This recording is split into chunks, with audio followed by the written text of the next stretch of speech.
You scroll through hundreds of job descriptions, but they all sound the same. You spend so much time on every application, but it doesn't seem to matter. You send off application after application, but never hear back.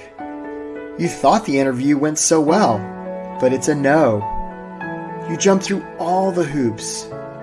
The news keeps saying how there are all these employers that are struggling to find people to hire. So why does finding a great job have to be so hard? It doesn't seem very logical or fair. It's not. The system is broken. It's not your fault. The process most people go through to get a job is awful. But here's the good news. The system isn't very smart. In fact, it's downright dumb. It can be beaten. How? Most prospective employers and employees today are using the same old tired strategies that have been around forever. It's like professional camouflage. Everybody just blends into the crowd. But you don't have to be that way anymore. You can get traction. You can stand out from the crowd to unleash your God-given potential, to help a world in need, to do work that matters, to earn what you and your family deserve. You can do this. You're meant to do this. There are bright things on the horizon for you. This is the way.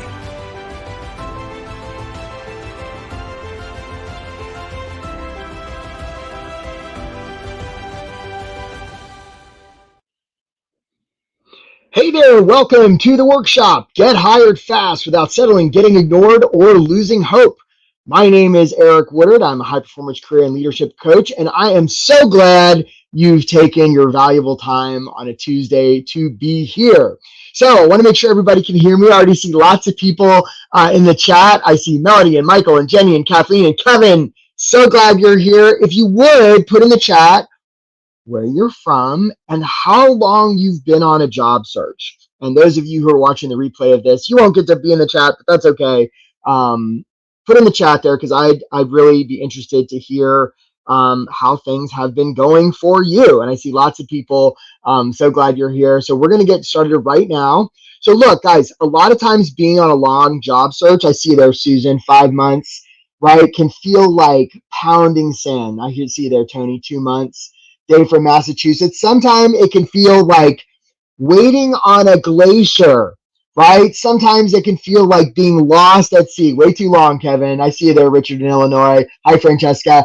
So sometimes it can feel like wandering through the desert. Sometimes it can feel like going into the arena. Hi, Samina in New York, 7 months. Sometimes it can feel like looking into the abyss. So who is this for? If you are unsure about the direction you want your career to go, if you've been struggling to find ways to describe what you do, hey there, Anna in Massachusetts.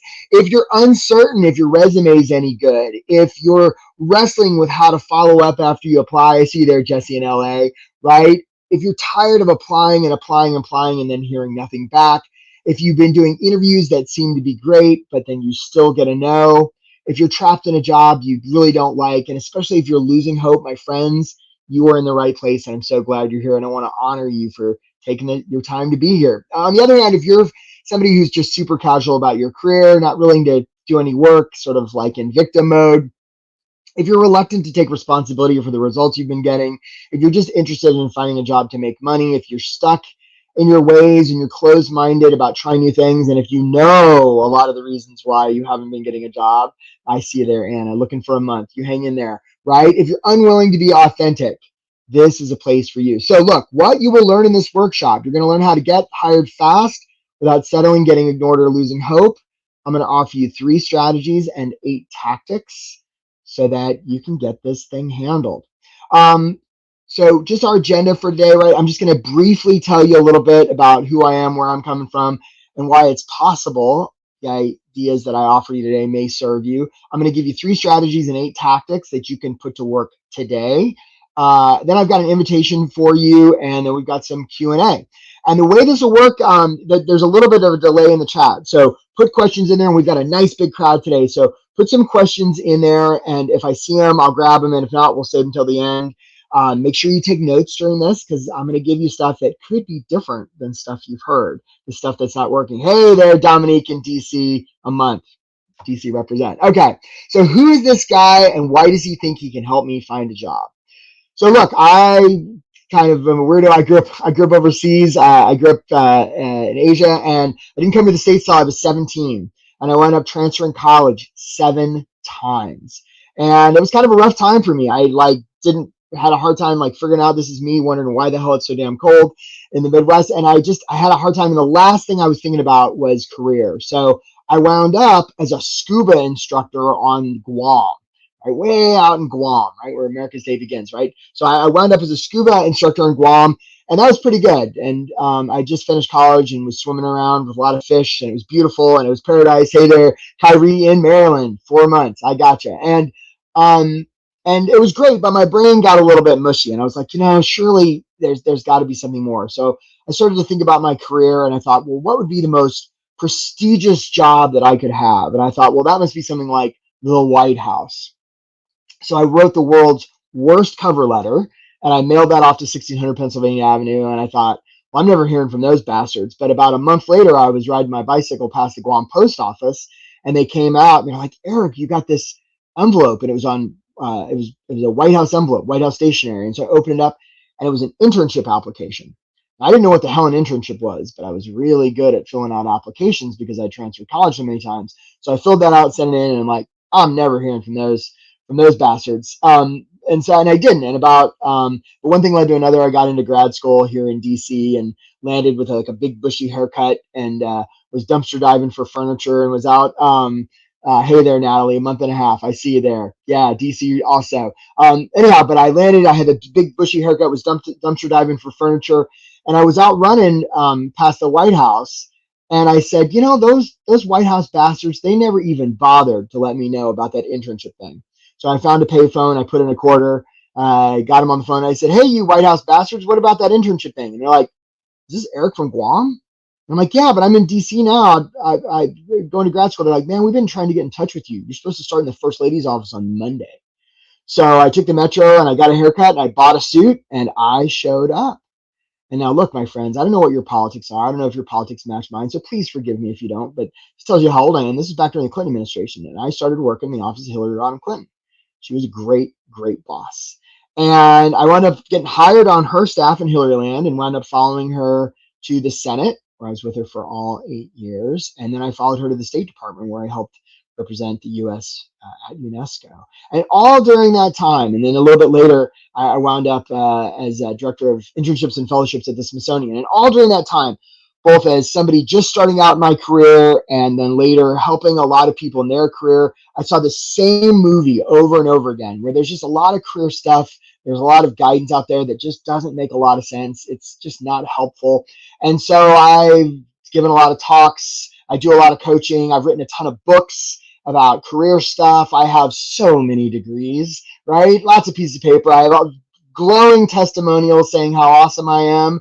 And you don't care about any of that. Because what you care about is, can I help you? I don't know, maybe, probably. Let's find out. So I want to offer you 3 strategies today that might be able to serve you in your job search. And again, I really want you to listen to these because this could be different than stuff you've heard before. I see you there, Tim Adams, Tampa. Nice to have you here. Okay, so here are 3 strategies. Here's the first strategy. Let me ask you a question. What's a good resume about? Put it in the chat. Now, there's a little bit of a delay, so this is where I start to talk slowly so you have time to put it in the chat. But what is a good resume about? If you were to think, a good resume is about this. What do you think it is? Put it in the chat. We'll see. We'll see. So Anna says conciseness. Okay, Anna, maybe. Possible. Any other takers there? What's a good resume about? SEO, Christina says. Okay, maybe. Susan says my best qualities. Okay. Showing your value to the new employer, says John. William says clear, concise summary. Selling yourself. Ooh, Tim, I don't know. Right? Experience. I haven't seen the right answer yet. Right? Yeah, I haven't seen it. What is a good resume about? Okay, so look, folks, A lot of people would say a good resume shows your full potential. Nope. I mean, okay, I'm seeing one word here. Okay. A lot of people think a good resume is about you, right? Your brand, selling yourself. And that's incorrect. A good resume is not about you. A good resume is about them. If you want to be influential with anybody, the first thing you talk about is them. So good resume is not about you. Good resume is about them. And it's normal that we might think that a good resume is about us, because if when we first do job stuff, we're often coming from school, and school is very much about us, right? It's our cubby, our report card, our trophy, our grade, our term paper, our diploma. Yeah, school's all about us. And when we move to the working world, it's not about us. It's about them. It's about the client, the customer, the constituent, the board member. But it's not about us. And a lot of times we forget to make that shift. Those of you who are seasoned professionals will know what I'm talking about. So strategy number one, it's not about you, it's about them, right? And when I say resume, it's the application, it's the cover letter, it's a follow-up, it's an interview, it's everything, right? It's not about you, it's about them. By the way, you're not selling yourself. Selling people is weird. We've gone over this historically, and anybody that would want to buy a person, even weirder. We're not selling ourselves. What we're selling is possibility for them. This isn't anything to do with us. It's about them. All right. Because employers are focused on themselves. So if they're thinking, I'm the employer and there's the candidate, you want to think you're the employer. I'm the candidate. You want to have the same polarity in terms of your thought. Make the application about them. Okay. So, and we talked about the idea of school to work, right? So that's one of the reasons why we get stuck in this idea that when we're on a job search, it's about us. It's not about us. It's not about our age. It's not about the gap in our resume. It's not about our experience. It's about, say it together, them.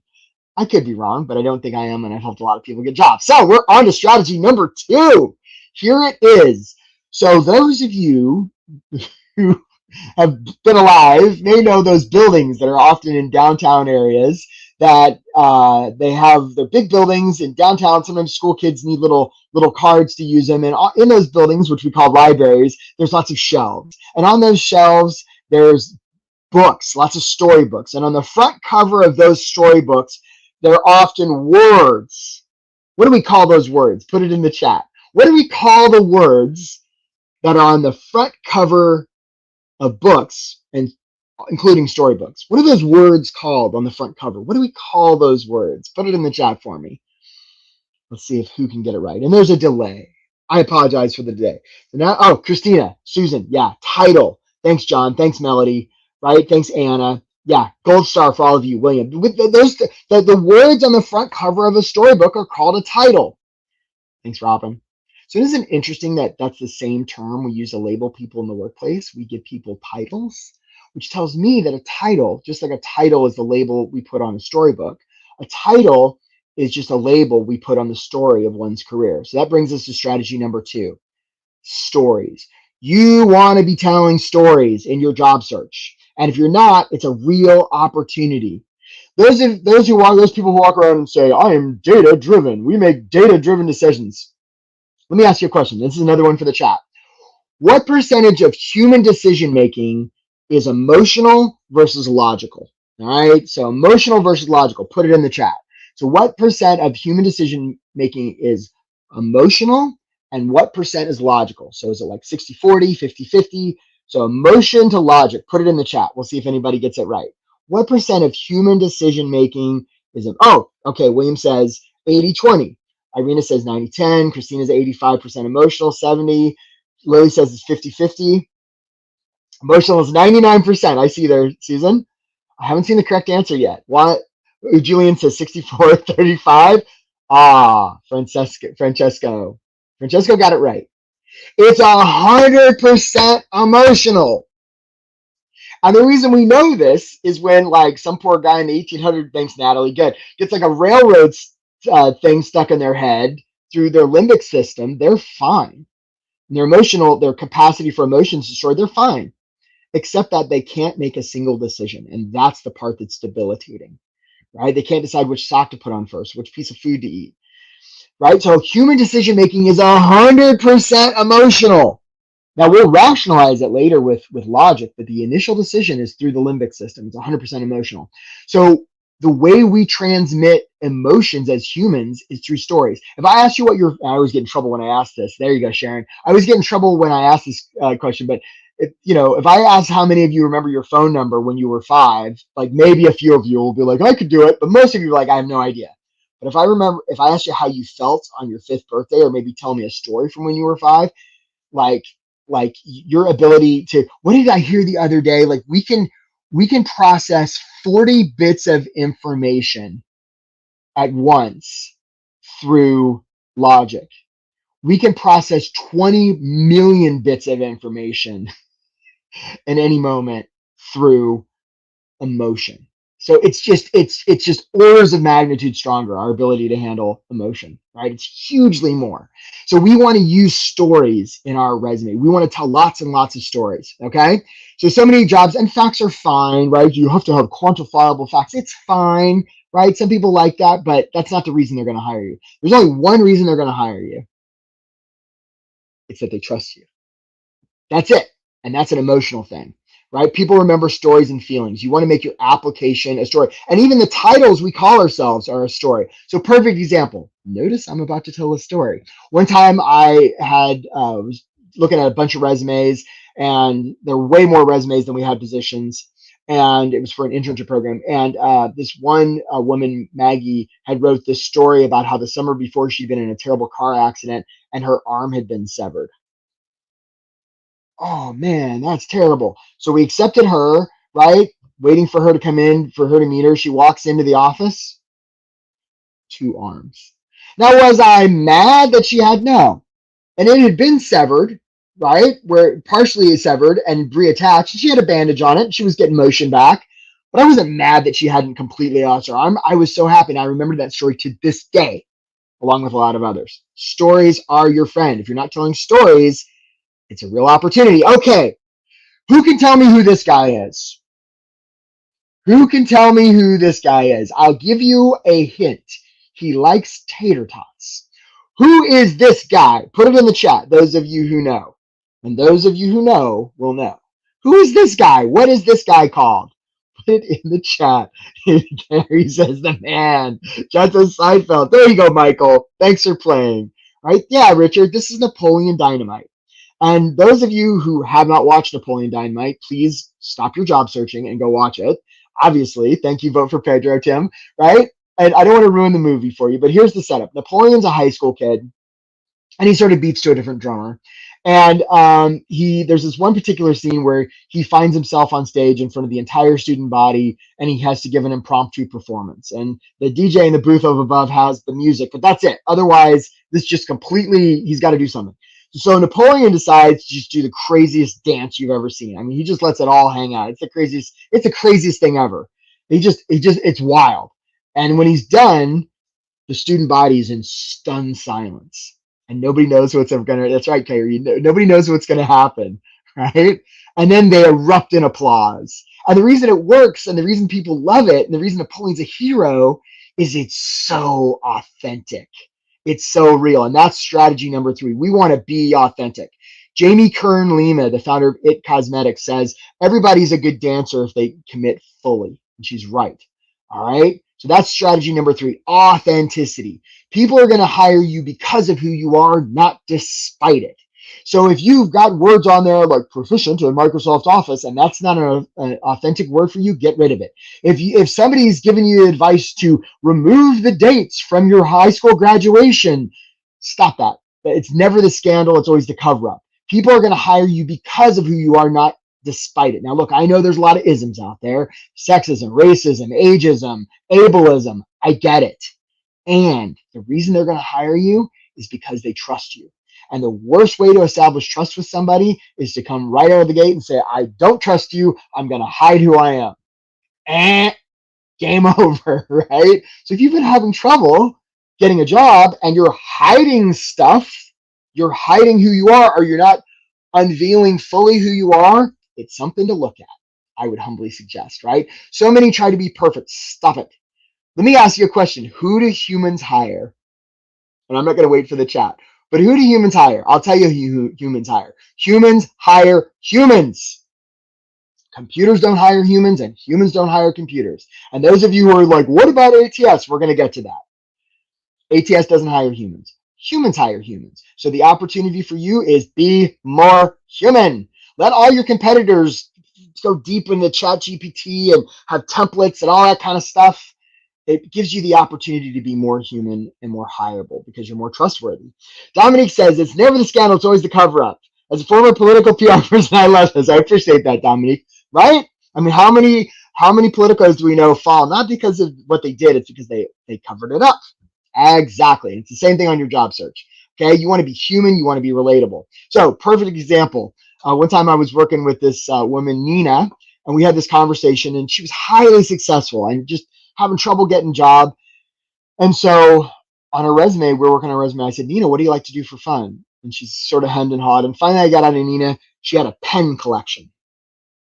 I'm like, well, that's super weird. We got to put that on there. And she was really resistant. And so finally I talked her into putting on there that Nina collects pens.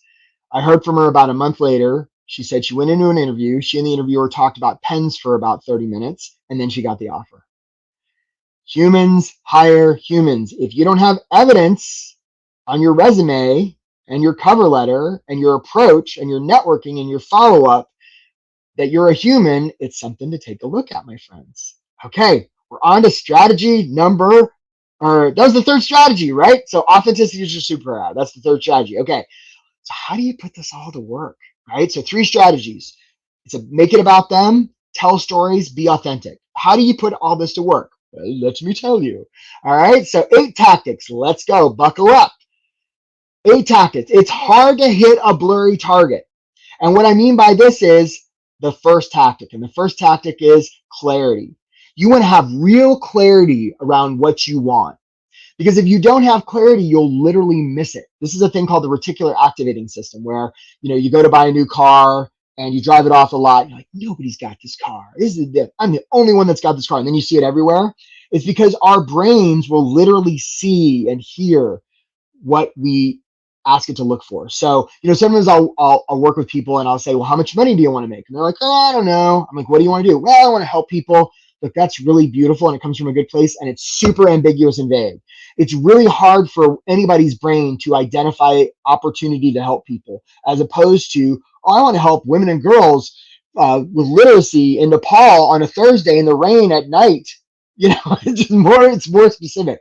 So as much as you can, you want to have the map before you go in the forest. It's hard to hit a blurry target, right? So you want to have this locked in. You want to have because look, if you don't know what you want, and even more importantly, if you don't know how you can help, it's going to be really hard for any potential employer to understand that too. A confused mind never buys and it never hires. So clarity and specificity are vital. There's a reason when NASCAR drivers drive 500 miles in a circle that they don't look at the outer wall, because the car will tend to go where they focus. Same thing with this. You want to be focused and have clarity around how you can help people, and that's what you'll find. All right, that was tactic number 1. Okay, tactic number 2. This is a good one, so buckle up. If I went and bought this at the store, this thing here, what would I be buying? Put it in the chat. If I went to the store to buy this, what would I be buying if I were to buy this particular item? If I went to Home Depot or Lowe's or any quality hardware store and I went and bought this, what would I be buying? Irina says a drill. Robin says a battery. Right? Francisca, a tool, drill. Anna says a driller. William says no battery. Natalie says the best tool to create something. Okay? So specific. Yeah, okay. So Ryobi Power Drill Project. Okay, so actually, that's not what I'm buying here. What I'm buying is a hole. Right? When I go and buy this, I'm not buying a drill. What I'm actually buying is a hole, because nobody needs this funny shaped, bright colored thing. There you go. I see you, Tony. Nobody needs this bright colored, funny shaped thing sitting around their garage. Like, nobody needs that. What you actually need is a hole. And actually, no, now that I think about it, nobody needs a hole in their wall or like a hole in their head, right? Nobody needs that. What you actually need is a place to put the hook. You know what? Nobody needs a hook sticking out of the wall. What you actually need is a place to hang the picture. And actually, nobody really needs to a picture. What they need or what they're after is the feeling they get when they look at the picture of their beautiful family that's hanging on the hook, that's in the hole that was made by the drill. And this brings us to the next tactic, which is narratives. A lot of people approach job searching and they're just consumed by themselves. They're just talking about themselves. And so, but we're past that because you guys know about strategy number one. It's not about us, it's about them. So when we make it about them, we want to get really clear about what keeps them up at night. We want to know what Chris Voss might call what their black swan is, right? We want to get really clear. And so if we take a little bit of time to understand that they're not really interested in the drill or the hole or the hook or the picture, they're after the feeling they get, then we can speak to that. And it's just a game changer in our job search, especially if we're telling stories about that and we're doing it authentically and we're making it about them. Game over, baby.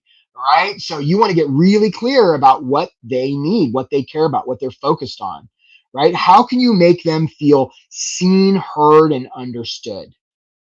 When you go, and we're going to talk about interviews here in a second, but like when you go into an interview or when you submit your paper, what we're really aiming to do is to give them safety.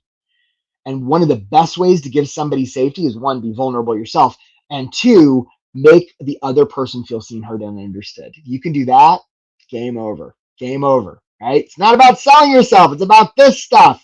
All right, on to tactic number 3. Here we go.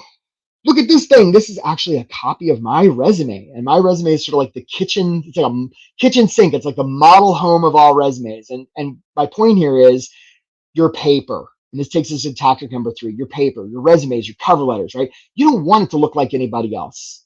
You definitely want to make it about them. And, templates and all that kind of stuff, it's just professional camouflage. So you want your paper to stand out. And it's really just like a business card, right? A paper is really just a way to get their attention. So, and it's a communication piece. So how we send it, what we send, where we send it, to who we send it, when to send it all matters. We just want to be mindful of that. And the packaging matters too. All right. How we communicate in many cases is more important than what we have to say. It's just to communicate, right? We want to communicate with potential employers in a way they cannot ignore.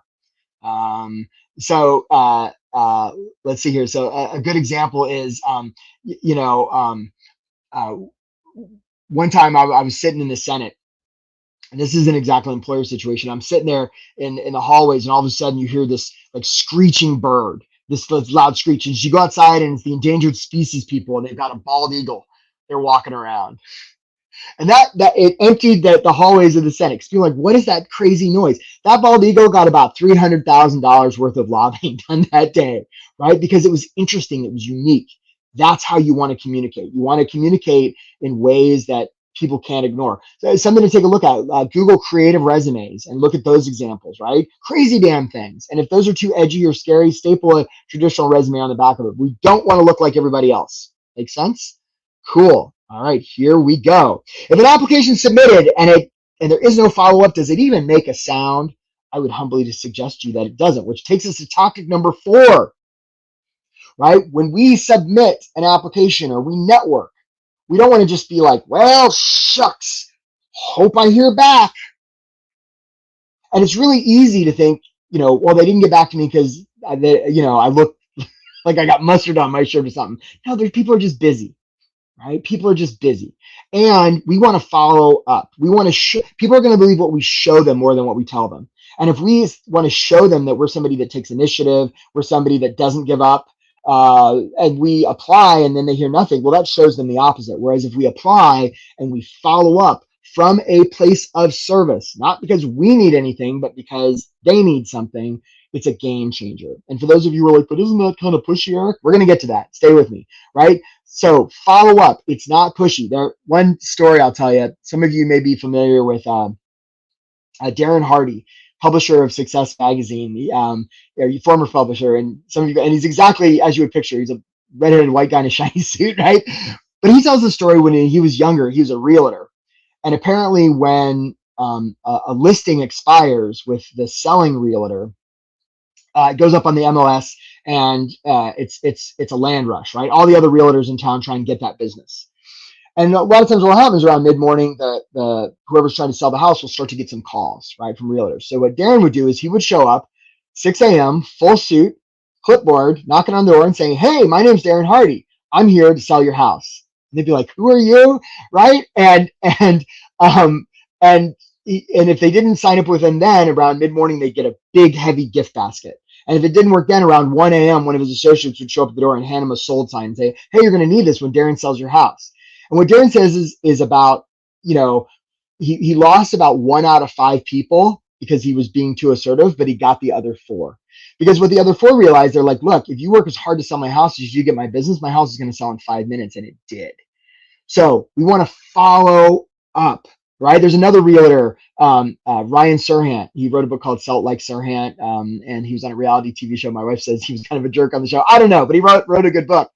And he has this thing where big realtor in New York City, and one of his big things is he's very responsive on email, except when somebody applies to his brokerage and then sends him a note saying, oh, thanks, I got interviewed, thanks for considering me, right? When he gets those emails, he ignores them on purpose because he's waiting to see. If then he gets another email from the person, he sort of sends him a dismissive response for like, fuck off, like it's not encouraging. And it's only when they email a third time and he's like, okay, why don't you come in and talk? So what if you treated every application you send, first of all, you followed up if you're not doing that already, and you did it 3 times, not because it's about you, but because it's about them. Okay, and we're going to talk more about that in a little bit. All right, you want to show them, not tell them. Right? We talked about. Okay, so look, folks, if you haven't been paying attention to this workshop, I want you to come back to me. If you've been watching the replay and you're walking your dog or something, like pay attention to this. Pay attention to this because this is one of the most important things that I can offer you. So I see a couple questions. So Anna says, what's a reasonable amount of time to follow up? I like a week, Anna, right? Week 1, week 2, week 3. If it's a brand new listing, maybe you could hold off a bit, but we're not talking months, right? And it's partly about what we're talking about here. What about when people become unresponsive? Anna, we're going to talk about that right now. So here's my question. Here's a metaphor. Let's say there's a lake, and in the middle of the lake, someone's drowning. Now they're surrounded by other people in little boats, but there's somebody drowning in the middle of the lake and they're surrounded by other people in little boats. If that was a job search, who's the person drowning? Okay, so someone's in the middle, they're drowning, they're splashing, right? They got tunnel vision. It's a bad situation. And they're surrounded by other people in little boats. If that was a job search, metaphorically, who's the person drowning? Put it in the chat if you would. I'm curious. People have been getting this right lately too. But like, who's the person drowning? So person drowning, surrounded by people in little boats. That was a job search. Who's the one that's drowning there? I'm curious what you think. And I know there's a little bit of delay here, but I can hear the thinking. I can hear the thinking out there. So William says it's me. Dave says the person starting resumes. Michael, the hiring manager. Interesting. Yeah, Francisco says the employer. Yeah, good. Any other takers? Who's the person drowning? The employer. You guys are getting it right. You're not the one drowning as a job seeker. It's the employer. And the reason we know they're drowning is they've told us.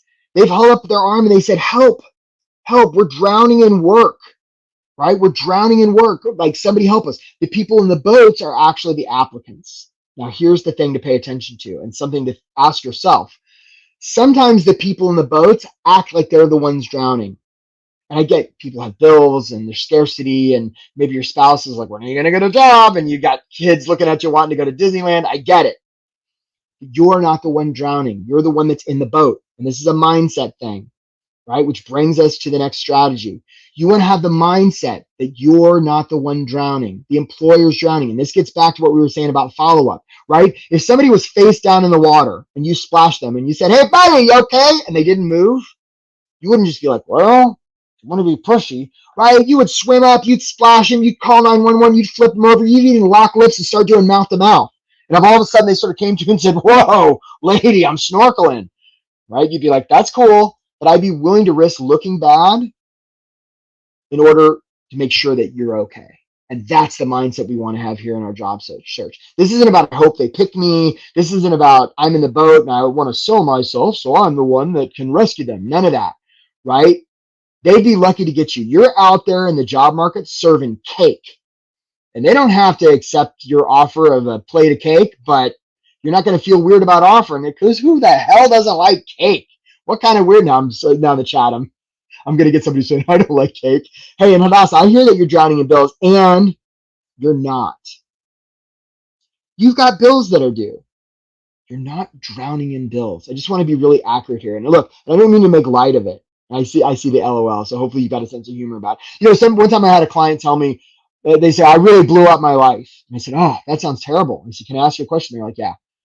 I said, what'd you use? C4, plastic, dynamite, TNT? They're like, huh? Well, you blew up your life. You must have had some sort of explosive Molotov cocktail. I'm like, well, I didn't blow up my life. Just like I made some bad decisions. Oh, okay. Well, we can talk about that. You didn't blow up your life, and you're not drowning. I would humbly suggest with a lot of love. Okay, I know it's not easy. You're doing great. So you want to approach this from a place of service, because we would never be bashful about making sure somebody wasn't drowning. Right? Same thing with a job search. Nobody wants to buy, like nobody wants to be sold. Right? So this isn't about selling yourself. This is about coming from a place of service. And when you do that, following up is easy breezy. Okay, this is a crab, and I know it's not the right kind of crab because I'm about to talk about snow crabs. Some of you have maybe seen the show Deadliest Catch, right? And those of you who haven't, it's about fishermen in Alaska. They're usually on a really icy pitching deck in the Bering Sea where they're fishing for crab. And the way you fish for crabs, you have these big steel cages. They're called crab pots. They weigh like a ton, and they drop them on the seafloor with a little bit of bait. Crabs come along and says, aha, free lunch. So Bob the crab goes in. His buddy Charlie sees him and said, whoa, look at Bob. Bob's got free lunch. So Charlie joins him. And more and more, the crab community joins them. And all of a sudden, the crab pot gets filled with crabs. Now, here's the interesting part. Anytime one of those crabs says, you know what?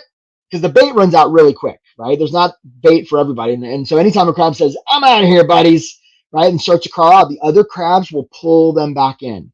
They'll even work so hard as to remove one of their limbs, or they'll kill that crab. They'll do a crab murder on that crab, because crabs instinctively feel safer when they're with other crabs. And this brings us to the next strategy, which is your environment.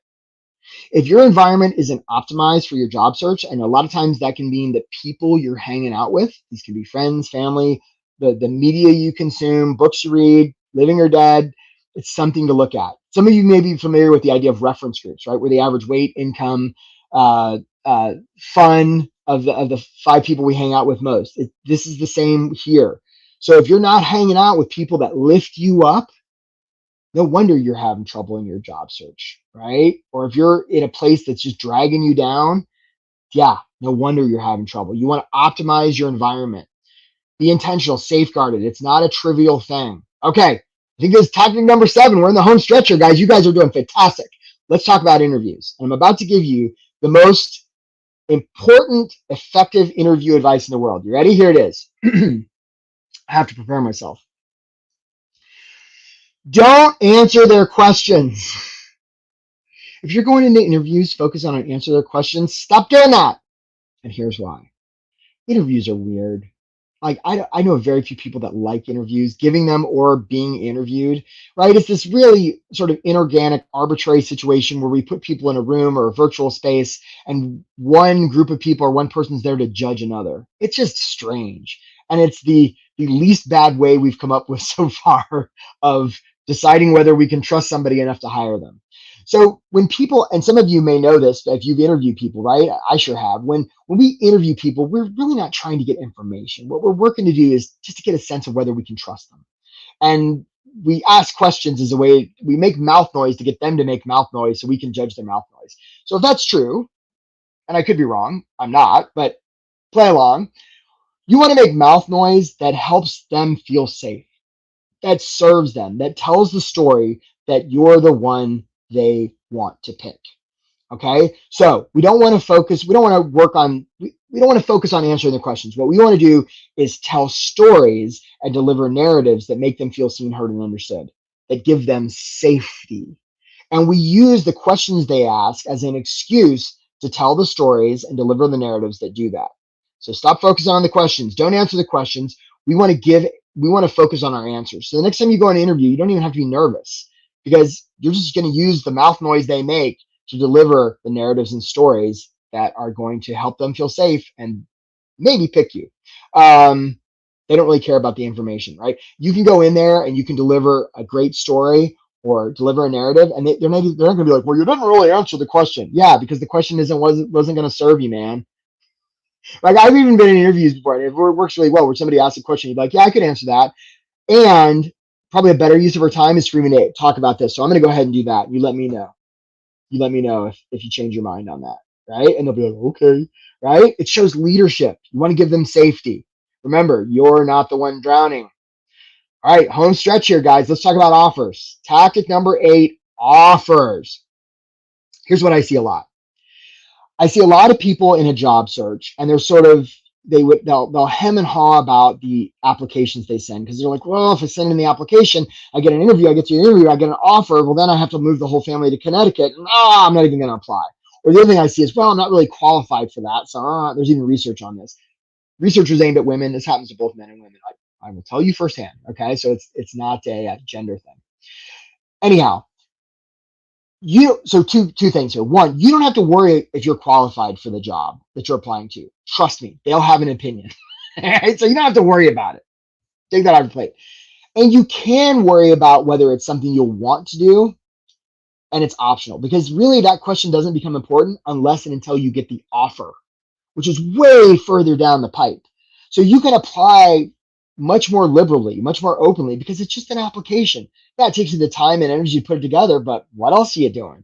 All right, so put in more applications, put your hat in the ring, focus more on follow-up, focus on networking, do it from a place of service. And then if and when you get the offer, then you can decide whether that's something you want to do or whether you want to counter, or you're like, hell yeah, that sounds great.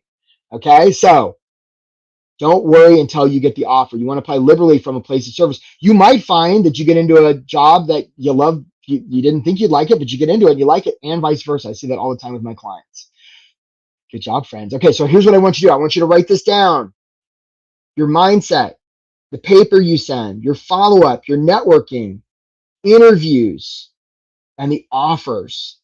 If you can dial in all these things, it's like magic. It's like a math equation, right? And these are the factors of it. And then you multiply this by how many you send. And we're not talking about sending 300 or 400 applications a week. That's crazy, right? You dial this in, you send 3 or 4 applications a week.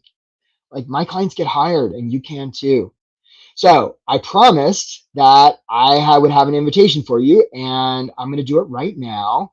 So look, some of you have watched this workshop, and you're like, this is great. This is new. I want to go run off and do these things. Eric, you're the best coach ever. See ya. And that's great. And some of you are like, oh crap, this is different. Some of you woke up this morning and you're like, maybe this is the day. Maybe something will be different today. And what if this is it? You've been waiting and waiting and waiting and waiting and waiting and waiting for something to be different. What if this is it? What if this is the thing you've been waiting for? This is true for a lot of my clients. So I've got a program. It's the best program ever. It's got a lot of pieces. I'm not going to bore you with the details. It involves a lot of one-on-one coaching, group coaching, and there's a course, and there's job leads, and it's fantastic. And I don't know if it's right for you, but if you think it might be, and if you're looking for help with this stuff, I want to invite you to do a call with me. And I'm going to put, hopefully I don't mess this up, I'm going to put the link to do a call here in the chat. And I sort of, hold on, just bear with me a sec, because I did kind of, here it is right here. So I'm going to put this in the chat. And I am actually going on a trip here in a couple of weeks. So I don't have a ton of slots between this week and next week. So if this is something you'd like to do, please use this link to book a call with me, especially if you value your time more than money. Okay. If you're just like absolutely certain there's no way I can invest in a program and getting help, first of all, I ask you to look at that, because like, if what you've been doing hasn't been working, do something different. And if we can get you hired like a week sooner and it's a higher salary, it's going to come out in the wash. But if you value your time more than money, and you're interested in making an investment into getting different results than you've been getting, so that you stop messing around with this stuff, let's book a call. Let's talk. I'd be very happy to talk with you, and no strings. Like, the call's complimentary. But sometimes I'll get people and they're just, and it's fine if you're not there. They're like, you know what, I'm not in a position to make a huge investment. Like, it's fine. Like, take the stuff from this workshop, go. On the other hand, if you're somebody who values time more than money, and you want to get serious and you just want to get this handled, we can do that. This is sort of like going to the gym. right? You can go to the gym and you can work out by yourself and you'll get muscles eventually, or you can get a trainer and you're going to get bigger muscles faster. That's what this is. Because the only mystery here is time. You're going to get hired. It's just how long and how much is that going to cost you? Or you could hire a professional like me and get this handled. So with that being said, let's take some questions. You're so welcome, Tim. I actually had one question. I think Christine sent in a question. If you've got questions, put them in the chat. So Christine says, I'd like to know how to get interviews fast in a short time period. Any tips will be welcome. So it's a lot of the things that we talked about here. And the main thing I would offer you, Christine, and thanks for sending this in, is to, make it more about them, right? Make your application about them. Make your follow-up about them. Make your networking about them. Make it more about them. That's how you get interviews fast. And if what you've been doing hasn't been working, do something different. That could include getting a coach. Christine, this might be the same Christine. Oh yeah, just the way I just put that in the chat. Yeah, so hope that, or actually that may have been my software that did that. I'm not sure. Okay, let's see here for the comments. So Susan says, some roles do not list the point of, it's a great question, or Samuel rather. Some roles do not list the point of contact. What is the message you suggest for finding the point of contact to send an email expressing interest? Great question, Samuel. Here's my question back to you. And I don't know you, Samuel, so give me a little grace here. The person you love most in the world is going to die unless you can email a particular person by the end of the day. Could you find their email? I bet you could. There's a lot of ways to find emails out there. And a lot of this is just, if somebody's face down in the water, like how much inertia do you have to rescue them? So Samuel, look, you're going to do your best here. And I hope nobody in your family, I hope all your family's safe. And sorry to use that extreme example to make a point. You can find people's emails. Like you really can. You can guess. There's software. There's old PDFs from 3 years ago that have it listed. Like, don't give up. Be a force of nature. And there's some more technical tricks that one can use to find emails. And if you can't find them, let's say you can't find them, like email somebody at their company. And people, this is a persuasion thing. People love to correct you. People love it. They love it. So if I email somebody in a company and I say, oh, you're the right contact for this job, right? First of all, their whole job is just to eliminate email during the day, right? They just delete. And so they're going to get that message and they're going to be like, no, Samuel, it's not me. It's Susan. I'm going to forward it to Susan. And you say, oh, silly me. Thanks for forwarding that to Susan. Things will tend to find their way to the right person. So you don't actually even have to know the right person. You just have to back it up with a lot of action. Hope that serves you, Samuel. Okay, Tim says, do I have a website with my programs, offers, pricing, and solutions? I do.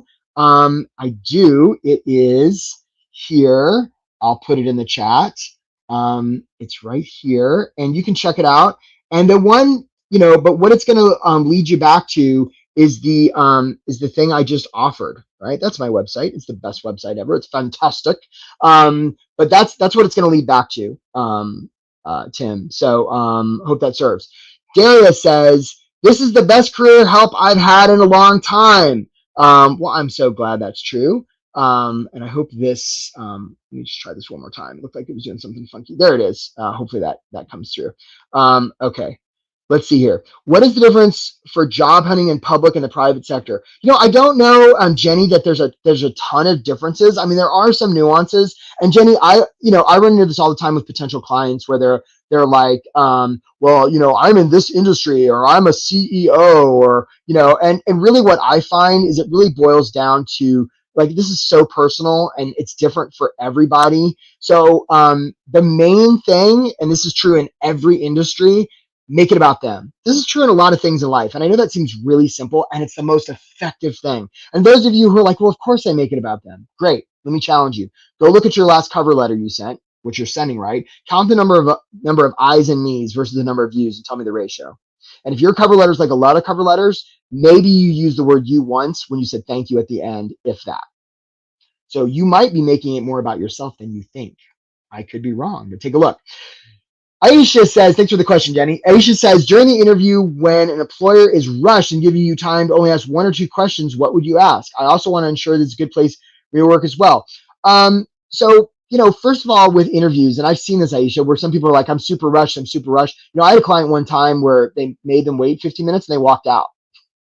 And they wound up getting that job because they showed them, like, this would be like if somebody were drowning. And I said, do you need some help? And they said, yeah, I do, but could you wait 15 minutes? I'm out of there. And look, I know that's hard when, you've got bills and it feels like you're drowning. This gets back to mindset stuff, right? So if I had to ask them one question, I would definitely make the question about them. And I might ask a question like, what's the best part of working here? Not super complicated. The other question I would absolutely ask, whether I was talking to a recruiter or interviewer, is be like, what's our agreement about next steps? Oh, well, we'll get back to you. That's fantastic. Can I ask you something? Sure. What do you mean you'll get back to me? Oh, we'll get back to you next week. Fantastic. Can I ask you one more thing? Yeah. When you say next week, what do you mean? How will you get back to me? When? And what happens if you don't get back to me that way? Well, we've never had anybody be this assertive. Yeah, I know. Thanks for noticing. I'm not like your other candidates. I'm different. That's the kind of energy we want. And those of you who are like, well, that seems really crass. It doesn't. Leadership gives people safety, right? You want to nobody ever went into battle saying, hey, I hope you get back to me. Right? They went into battle saying, follow me. Follow me. This is the way. Like, we're going to have clear agreements here. We're not messing around. Okay. That's what we're after. That's the energy. Yeah, that's right, Dave. Apollo Prepared with LinkedIn is a great way to find email addresses. There's lots of software out there. Shout out to Apollo. Okay, so apparently I put my website in there about 19,000 times. Sorry about that. And I'm just curious if anybody has more questions. I know there might be some in the chat. Here we go, Anna. What about if they become unresponsive? So this gets to the follow-up piece. So I want to follow up at least 2 or 3 times. And then at the end of the day, if they just completely go dark, I might say something like, look, I'm not in the habit of being the weak link in terms of communication. Want to make sure I haven't missed any messages from you. And if this is no longer live, I'll take it off my plate. Please let me know. And that's fine, but that's on them, not you. Because remember, they're the one in the water drowning, not you. Great question. Eric, Irakli, I hope I'm pronouncing your name correctly, says, what do you think about reaching employers to LinkedIn? It's a great question. I think going through LinkedIn is fine. And a lot of times people don't live on LinkedIn, right? Work is done through email. So LinkedIn's fine as a last resort. What I might even do on LinkedIn is, instead of, and again, for follow-up, the follow-up is not, hey, I just wanted to check in. Hey, I just applied. Just wanted to check in, because who's that about? Right? You want to follow up and make the follow-up about them. So definitely that. And when you do that, what you might even want to do, Irakli, on LinkedIn, is be like, hey, I have something I want to send you. What's your best email? And 9 times out of 10, they'll be like, oh, here's my email. Right? And if they don't, then you can follow up and make it about them and make them feel seen, heard, and understood. They're the one drowning. All right, here. Natalie says, as an older applicant, do you have some advice? Natalie, I so do, and I really acknowledge you. I'm kind of old too, believe it or not, although I'm not. So here's the thing. They're only going to hire you, Natalie, for one reason, and it's not your age. It's not your youth. It's not your experience. It's that they trust you. So those of you who are a little bit older, who are like, oh, I don't want them to know how old I am, stop it. Stop doing that.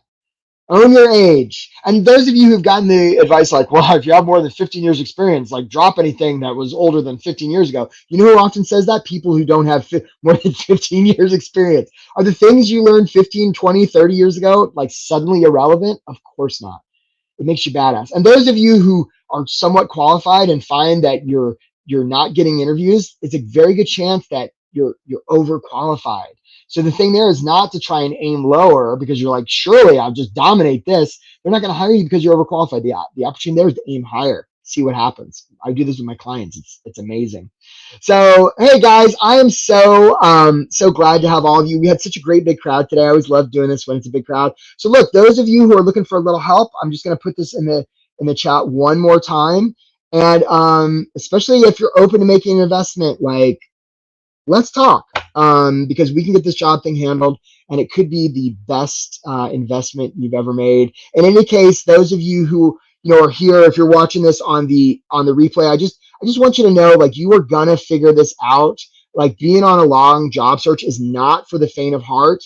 And the fact that you're here and you're taking this time to invest in your career and be successful for your family and those you care about and to make the world better. That is what inspires me. So I just really want to acknowledge you. And if you're looking for help with this stuff, my friends, book a call because we can make it happen. All right, guys, have a great, great day and take care of yourself. Keep your chin up. You can do this. Have a great day, all.